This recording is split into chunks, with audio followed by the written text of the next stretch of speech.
amigos de La Visión Radio. Son las 7 de la noche. ¿Cómo estás, Luis? ¿Cómo estás, Alexia? No, hola, muy bien por acá, todo tranquilo. Me alegra Sí, muchísimo. igual por acá. Tenemos como invitado hoy a Ricardo Rossi, porque, bueno, el profesor, además de ser biólogo y filósofo y trabajar en la Universidad de Magallanes y en la Universidad del Norte de Texas, tiene muchísimo trabajo de campo. Digamos que no escribe y investiga sobre estos temas desde un escritorio, sino tiene muchísimo trabajo de campo, una cantidad de ensayos, estudios, artículos impresionante que nos tomaría todo el resto del tiempo leerlo. Pero a mí me impacta muchísimo las aproximaciones que él tiene a muchos de los temas, sobre todo ese artículo que él escribió sobre el antropocentrismo y el biocentrismo Sí. y el buscar una posición intermedia. Pero no quiero perder más tiempo, quiero preguntarle, darle la bienvenida, profesor, preguntarle que nos explique un poco qué es la bioética, que nos explique un poco qué es el antropocentrismo, el biocentrismo y después vamos a seguir adelantando otras preguntas. Bienvenido. Muchas gracias, Eduardo. Un placer, Luis. Entiendo que estamos en distintas zonas horarias de Latinoamérica y Latinoamérica es la región que tiene la mayor diversidad biológica del planeta. En términos de plantas, en términos de aves, ahí hay un centro en Sudamérica, particularmente en zonas como el Chocó colombiano, eh, Ecuador, la Amazonía ecuatoriana.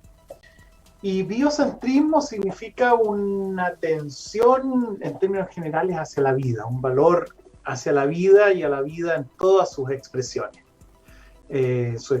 marinas, sus expresiones ribereñas, ¿no? Los ríos son fantásticos con sus peces, con muchos invertebrados, en sus manifestaciones boscosas, ¿no es cierto? Los bosques tropicales, los bosques fríos, los bosques secos. Y por supuesto en su riquísima manifestación de distintas culturas humanas, desde, ¿no es cierto?, las zonas altoandinas en nuestro caso, las culturas mesoamericanas y en otros continentes, las culturas de los altos del Himalaya, del sureste asiático, de cada continente. Y esa atención en la diversidad yo creo que hoy día nos da una esperanza. A veces se habla de un antropocentrismo, como si todo estuviera centrado en el ser humano y preguntamos ¿qué es ser humano?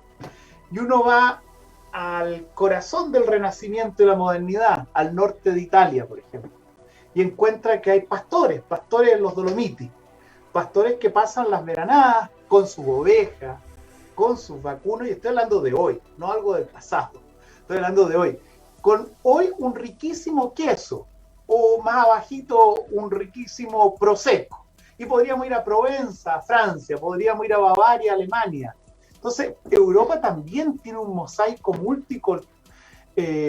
multicultural y de muchos colores, en que la atención al centro en la vida, en su diversidad, yo creo que nos abre ese espectro de esperanza. Entonces, biocentrismo sería una atención centrada en la vida, y antropocentrismo centrada solo en la vida humana, pero ojo, muy a menudo como que se estereotipa que los seres humanos fueran como algo malo, algo externo. Claro. Ciertamente hay problemas, y ahí es donde entramos ya a mirar con lupa cuáles son problemáticas y cuáles son armoniosas. ¿Y cuáles son problemáticas y cuáles son armoniosas? Sí, y yo le agregaría algo. ¿En qué momento el biocentrismo y el antropocentrismo se cruzan? ¿Se encuentran en alguna encrucijada? Yo creo que están siempre entretejidos, porque desde un cierto punto no nos queda otra que ser antropocéntrico, en el aspecto de que cada mirada, cada expresión es fruto de una expresión cultural humana, no es algo neutro, o sea, y eso es interesante. Ahora, un punto es diversificar esas miradas. El otro aspecto es dónde están los intereses, solo en los seres humanos o en el conjunto de seres vivos. Y ahí uno podría hacer una gradación, se habla, ¿no es cierto?, de un egocentrismo, cuando es un ser humano individual. porque a veces también se da eso, no es que sea un interés por el ser humano, sino que Claro. por mí. Lo que Aristóteles llama el idiota. La persona idiota es una persona muy inteligente, pero que tiene un interés desequilibrado por sí misma. Por ejemplo, alguien que es miembro de una comunidad y decide evadir el pago de impuestos. Si todos hacen eso, no funciona el Estado-nación, decía Aristóteles. Por lo tanto, a los idiotas hay que sancionarlos o hay que exiliarlos en ese momento. Pero ahí tendríamos un caso de un egocentrismo, es decir, que el interés individual se pone por sobre el interés comunitario. Y eso ha sido sancionado desde las raíces primeras de Occidente, pero también en muchas comunidades. En muchas comunidades el compartir es clave, ¿no es cierto? Y después podemos hablar de otras culturas. Pero, Sí. sí, perdón, profesor, como usted también es filósofo, en esto que usted nos está desarrollando y diciendo, ¿cómo entra la parte ética? Claro. Entonces, la parte ética ya entra ya que en el sentido de que no funciona una armonía. Yo tengo derechos y tengo deberes, ¿no? Eso sería como... y dentro de los deberes, por ejemplo, el pagar impuestos. Y digo eso porque estoy refiriéndome a ejemplos que Aristóteles se refiere en el inicio de la obra que acuña el término democracia y el concepto de Estado-nación, que es un concepto que está en crisis. Y estoy mirando Occidente, pero el ser miembro de una comunidad implica también ciertos deberes. No puedo tomar toda la comunidad. Tampoco puedo engañar. Ahora, la ética entra especialmente con los intereses. ¿Por qué me interesa a mí esto?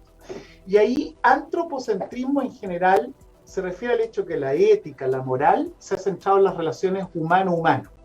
O sea, los únicos seres a los cuales yo no puedo tomar un revólver y matarlo y quedar impune, en general han sido los seres humanos. Eso está cambiando. Pero por decir, si yo estoy frente a una mosca, la mato y no voy a tener un juicio, ¿no? Pero hay cultura, hay cosmovisiones que se cuestionan esto. Entonces, ahí es el concepto de comunidad moral. ¿Cuáles son los seres que merecen una consideración moral? Y yo diría que ahí la gradación va del individuo a la comunidad.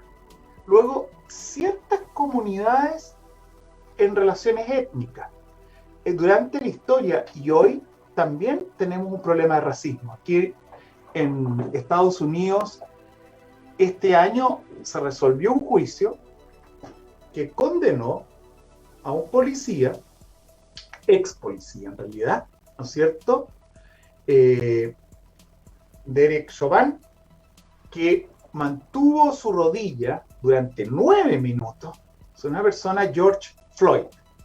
Entonces, los cargos fueron primero porque el reporte que él dio no fue verídico. Él dijo que esta persona se había resistido y había muerto en el hospital. ¿Por qué se contradijo este testimonio, que era el documento que le entregó al departamento de policía? Porque un adolescente filmó con un celular. Y al filmar con un celular y compartir este testimonio, se entabla un juicio.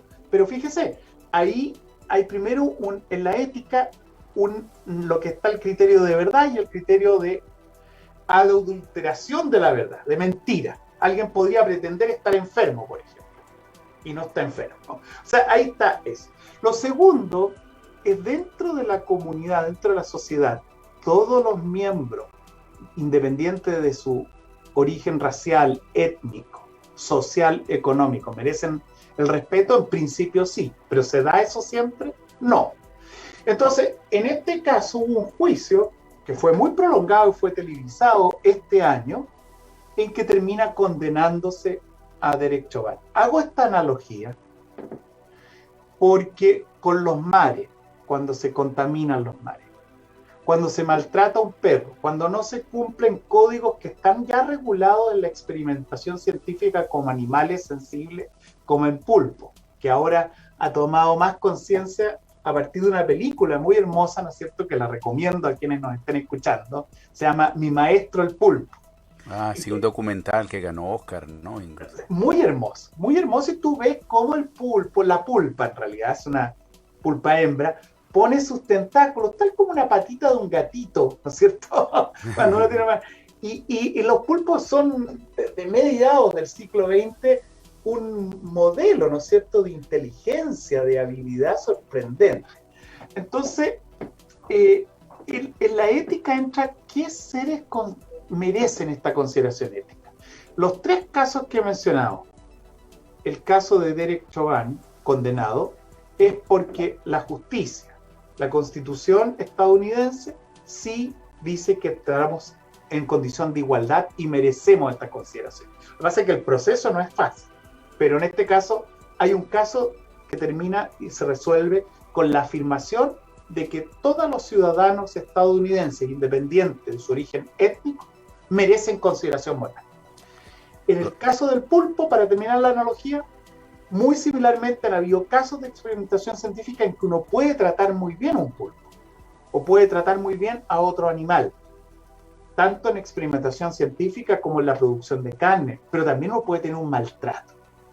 Y eso a veces es ocultado, y eso hay que investigarlo, y una vez que se investiga, ver el criterio de justicia en cuanto a los acuerdos para darle consideración a esos seres que son más allá de la especie humana. Una persona, James Lovelock, que desarrolló toda esta tesis de Gaia, recientemente decía que definitivamente le estamos haciendo daño al planeta, de acuerdo a la visión de él. Él ha sido muy crítico con los ecologistas, dice que a veces agarran como banderas las que no deberían ser y no las que son más importantes. Por lo menos la bandera de la capa del ozono no es una bandera que tenga tantos efectos sobre el planeta como por ejemplo sí la explotación de carbón, etcétera, etcétera. Son declaraciones muy polémicas.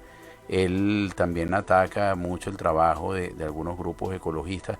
¿Cómo ve usted toda esa dinámica de compromiso con el planeta? Usted señala efectivamente ahí, pregunta número 1, ¿le estamos haciendo un daño al planeta? Pregunta número 2, ¿cuál es la magnitud de ese daño si nosotros no tomamos los correctivos inmediatos? Número 3, ¿usted cree que está en el ánimo de quienes toman las decisiones a nivel mundial de comprometerse más o de visualizar mejor el daño que se está causando, llámese protocolo de Kioto, etcétera? Y por ahí, bueno, sigamos conversando sobre eso. Hace un montón de preguntas, pero vamos una por una. Sí. Lovelock y muchos otros ecólogos y la medicina, hoy lo que ha ya demostrado y que es conocido por muchas culturas, es que los seres humanos somos parte del cosmos. ¿Y por qué digo eso? En lo más directo, si estamos en una ciudad con aire limpio, cada vez que inhalamos aire, nuestros pulmones reciben aire limpio y exhalamos aire limpio. Si estamos en una ciudad con contaminación, nos vamos a enfermar, ¿no es cierto? Eso es lo primero. Análogamente, el agua. Nuestros cuerpos son esencialmente agua, ¿no es cierto? La mayor parte de nuestra constitución corporal es agua, hasta el 70-80%. Igual que las lechugas y otras plantas, ¿no? Es principalmente agua. Entonces, si el agua está contaminada, vamos a enfermarnos. Y eso ocurrió en varias ciudades en Estados Unidos, ocurre en muchas ciudades y muchos ríos en el mundo. Entonces, la salud humana y la salud del medio ambiente van de la mano y hoy existe este concepto de una salud, en inglés One Health. Yo creo que eso ya no es discutible. ¿Y por qué digo cósmico? Porque el agua, científicamente hoy se acepta que llegó de un meteorito a la Tierra. O sea, el agua es una molécula que llegó desde el cosmos. Y así el carbón. Nosotros somos ¿no es cierto? Se habla de química orgánica, porque es la química de los organismos. Y esa química de los organismos es la química del carbón. Entonces, junto con agua, nosotros somos carbón, nitrógeno, azufre, igual que otros seres. Y entre otros seres están los árboles, ¿no es cierto?, que petrificado y luego carbonificado y luego el petróleo y estos bosques, ¿no es cierto?, de eras geológicas antecedentes nos dan hoy día la energía. Pero el primer punto para contestar es sí, hay un daño en la Tierra, y el segundo es que al haber daño en el planeta, hay daño en nosotros porque nos dañamos la salud. Yo creo que el COVID no nos puede mostrar algo más claro que eso, en el sentido que estas tremendas zoonosis, del cual el COVID es una, son muchas veces resultado de la degradación de los bosques, en que la sociedad se encuentra con virus, con organismos que, si se mantiene todo bien, no habría dificultad. Y la tercera, ¿hay voluntad o no hay voluntad? Es una pregunta que hay que ver en quiénes están. Yo diría que hay muchos que tienen voluntad, ¿no es cierto? Entonces, ¿cómo llegamos a las estructuras donde se toman las decisiones que están regulando el mundo? Así como hablábamos al inicio del castigo que Aristóteles señalaba cuando alguien se olvidaba de la comunidad, yo creo que ya tenemos una comprensión en que nuestros organismos humanos tienen una salud si el medio ambiente y el conjunto de seres vivos está saludable. Por lo tanto, es desquiciado pensar que solamente tenemos que pensar en una rentabilidad de corto plazo a cualquier costo, y ese cualquier costo en la salud del planeta, la integridad del planeta o la salud humana, porque eso es poner una rentabilidad, eso es olvidarse de una máquina de producción, poner ese valor antes que el valor de la vida. Y yo creo que la mayor parte de las personas claramente tiene un valor de la vida por ellas mismas, por sus hijos, por sus nietos, por sus huertas, por su comunidad. Entonces, habría que ver en qué está ese desquiciamiento, y creo que ahí hay una discusión que no es solamente ética, sino que también es epistemológica, es decir, cómo conocemos, y hoy día está esto de moda, ¿no es cierto?, los fake news y la posverdad.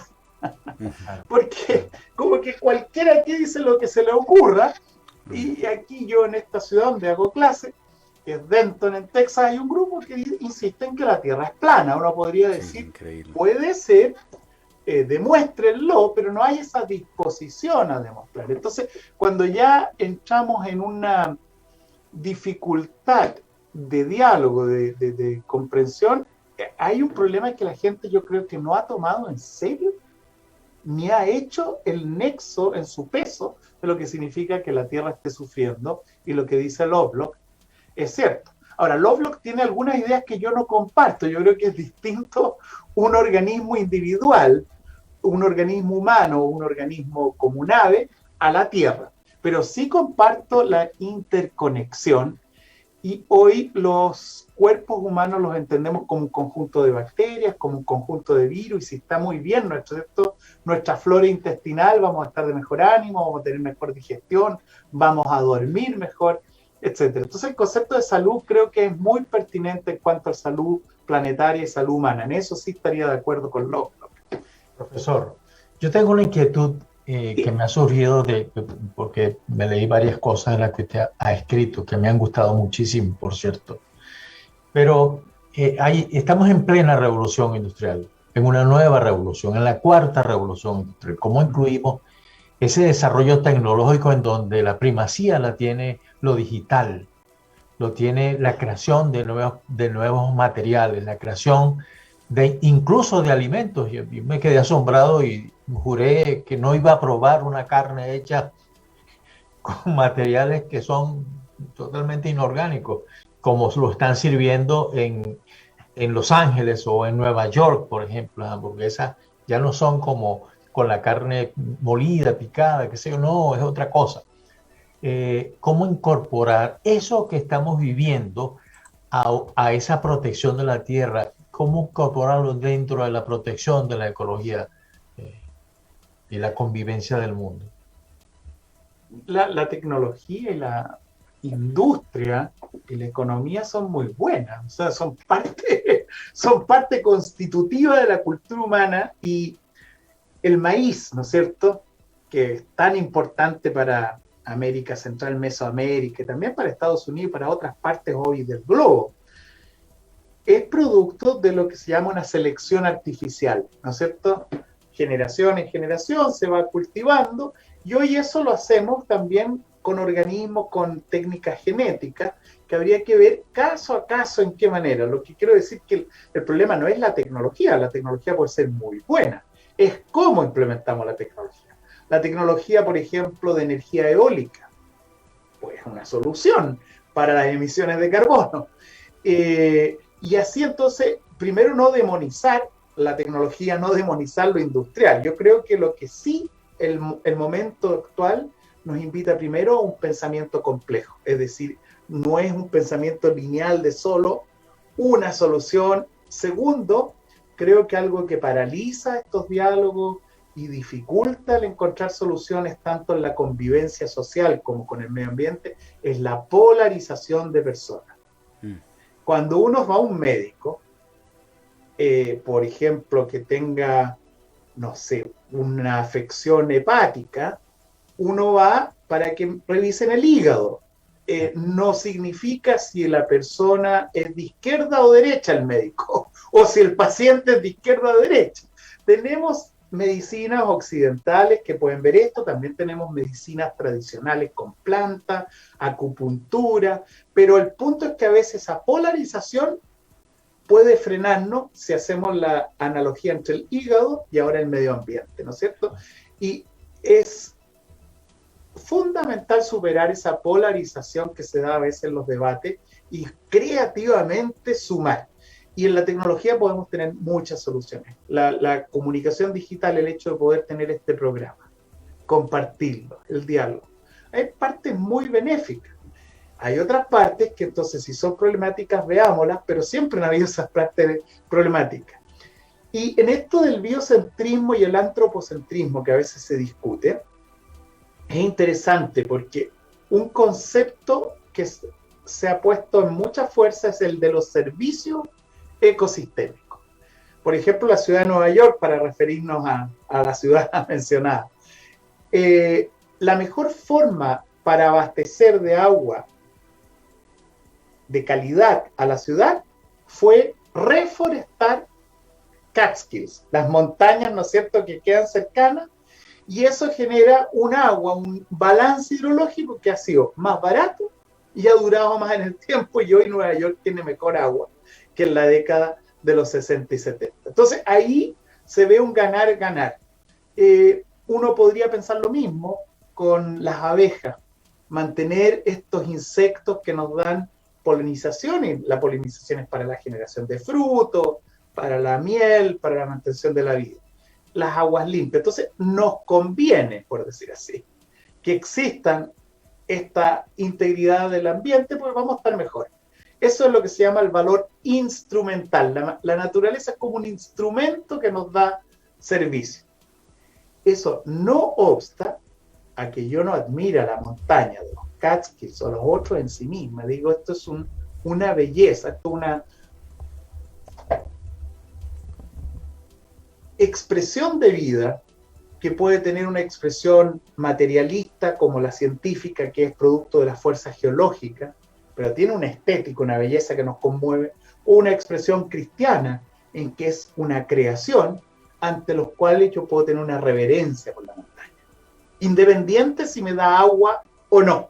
Y eso es lo que ocurre frente a veces a las relaciones con mascotas como los perros, los gatos, que claro, nos cuidan, nos acompañan, pero a veces queremos a un perrito o a un gatito tal cual queremos a una persona humana. Lo que quiero decir, esto se extiende, y el valor que se llama intrínseco, que se relaciona con el biocentrismo, un valor que independiente si me da servicio o no, yo igual lo respeto, no se contradice con que me dé servicio. Y en las relaciones humanas muchas veces ocurre lo mismo, ¿no es cierto? Entonces, el punto es cómo favorecemos diálogo y superamos estas polarizaciones que a veces nos detienen en problemas que son complejos y requieren de todos los saberes, de todas las perspectivas, de todas las mentalidades. Profesor, yo le tengo dos preguntas en los 6 minutos que nos quedan. La primera, su visión de la situación en la selva amazónica, contrastando el antropocentrismo con el biocentrismo, ¿no? Hay quienes dicen, bueno, tenemos derecho a explotarla y a beneficiarnos de ella, y hay quienes dicen, mira, es el pulmón de la tierra, no lo haga. Y la segunda pregunta, más apelo a su vena filosófica, en su trabajo de campo, ¿cuál ha sido la situación o el momento más sublime que usted ha tenido y cuál ha sido el más desesperanzador o descoronazador que ha tenido en ese trabajo de campo? Cuatro preguntas bien difíciles. Bueno, sí, la Amazonía es, ¿no es cierto?, un pulmón verde, y no solo un pulmón verde. Cuando uno, a quienes hayan estado en la Amazonía, es una diversidad de vida. Uno a esta hora del día, ¿no es cierto?, el atardecer, empiezan los grillos, empiezan los sapitos, una exuberancia de vida. Entonces, la primera respuesta es que yo creo que hay una mentalidad equivocada. Dentro de Estados Unidos hay dos corrientes, una se llama la preservacionista y otra es la conservación. La conservación es el uso racional de los recursos naturales. Claramente, si uno va a talar raso la Amazonía, se van a quedar sin nutrientes, se va a perder. O sea, es de muy corto plazo, y eso es lo que ha pasado. ¿Por qué? Porque en la selva la mayoría de los nutrientes están en los troncos, no están en el suelo. Entonces, si uno saca, se pierde la fertilidad y eso dura muy poco. Se podría hacer ganadería, se podría hacer como se hace, por ejemplo, con la explotación, el uso del caucho, que se trabaja de un modo en que se extrae los materiales de manera cuidadosa. Y eso es el uso racional de los recursos, ¿no es cierto? Lo que está vinculado al desarrollo sustentable, y hay otro desarrollo que no es sustentable. Pero ambos estamos de acuerdo que se necesita economía. Si sin economía esto no funciona. Y fíjense qué interesante. Oikos significa hogar. Nomos, administración del hogar. Ecología, oikos de nuevo. Logía, el estudio del hogar. Entonces, ecología y economía tienen una misma raíz. Lo que pasa es que estudiándola hay que cuidarla y conocerla. Y ética viene de ethos, que significa una madriguera, una guarida, un hábitat, un lugar que hay que cuidar. De tal manera que uno podría pensar en las tres E. Ecología, economía y ética van de la mano. Eso sería mi mensaje para abordar esto, y hay muchas personas que han dado la vida por esto, y en la Amazonía hay seres vivos que no están en otras partes del planeta, por los cuales debemos tener especial consideración. Muchos de ellos son pequeñitos, como los insectos, y a veces estamos en una época en que no nos damos cuenta de lo que se llama el ecocidio, de estar eliminando la vida. Si tuviéramos más conciencia, lo haríamos con más cuidado. Pero también a los seres humanos, a la mayoría, nos va a ir mejor si tenemos para el planeta todo. Y termino diciendo que si esto es un pulmón verde para todo el planeta, es una cuestión de justicia, que los países que tienen más, que emiten más, de alguna manera compensen a los países que tienen menos por cuidar el planeta como un todo, y esa es la justicia ecológica planetaria, que es la que tenemos que fomentar. Muy bien, y sí, profesor, la pregunta que le hice de su trabajo de campo, la experiencia más sublime y la experiencia más desesperanzadora. Mira, bueno, en los 2 minutos que quedan, yo en una entusiasmo en una expedición en Cabo de Horno, después de una tormenta de navegaciones, arribamos a una isla en que habían pantanos y nos emocionamos porque encontramos una especie que estábamos buscando de musgos, pero yo salí corriendo para buscar más y caigo en un pantano y digo, help, ayuda, sos, y nadie me creyó porque siempre entusiasmado, ¿no? Así que me fui hundiendo y le gritaba. Bueno, pasaron 3 horas, más o menos 4, ya empecé, cada vez que me movía más me hundo. Es lo que pasa en la ciénaga, que es muy desesperante. Uno trata de salir y más te hunde. Entonces me quedé tranquilo, ya al final.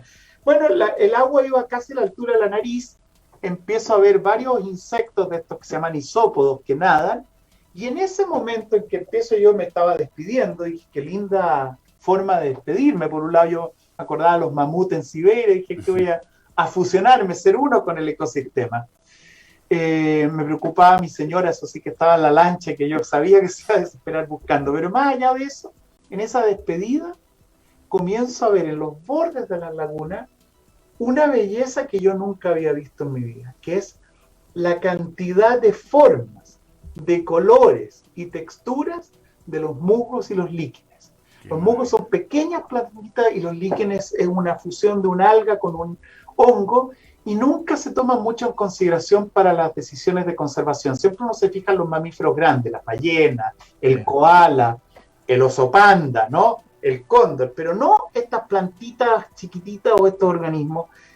Y la verdad que yo me había despedido, y con más o menos 4 horas y media llega el resto, ya me encuentran y me dicen, ¿quieres salir? No, estoy bien. Le dije, ¿are you sure? No, pero bueno, metí unos palos y después se transformó en una obsesión por descubrir la gran diversidad de seres pequeños.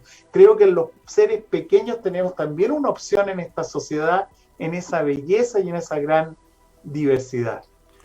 Qué maravilla de experiencia, ¿no? Fue una experiencia conmovedora y que me llevó por rumbos que nunca me habría imaginado, y realmente si ustedes toman una lupa, y invito a los que nos estén escuchando a tomar una lupa, acercarse a las rocas, acercarse a las cortezas, a los troncos o a las ciénagas y mirar la gran belleza, y así inventamos en Cabo de Horno, en Chile, una actividad que se llama ecoturismo con lupa, y la gente se baja de los cruceros y muy lentamente, en un slow tourism, en un turismo lento, va disfrutando algo que les queda grabado para siempre, como el que grabamos. Mire, profesor, bueno, llegamos al final del programa, pero yo le voy a pedir que esté atento, porque queremos volverlo a invitar más adelante para poder conversar con más calma y desde el principio de nuestra hora completa, para intercambiar más preguntas y más experiencias. Ha sido un placer tenerlo aquí en el Séptimo Laberinto. Muy grata conversación, aleccionadora además. Muchas gracias. Muy agradecido la invitación, y a toda la disposición, y una invitación a todos quienes nos escuchan a explorar con una lupa las bellezas de este planeta. Muchas gracias, profesor. Y muchas gracias, Alexia. Con todo gusto. Espero tenerlo de vuelta, de verdad. Hay mucho que platicar. Bueno, gracias. Hasta muy pronto.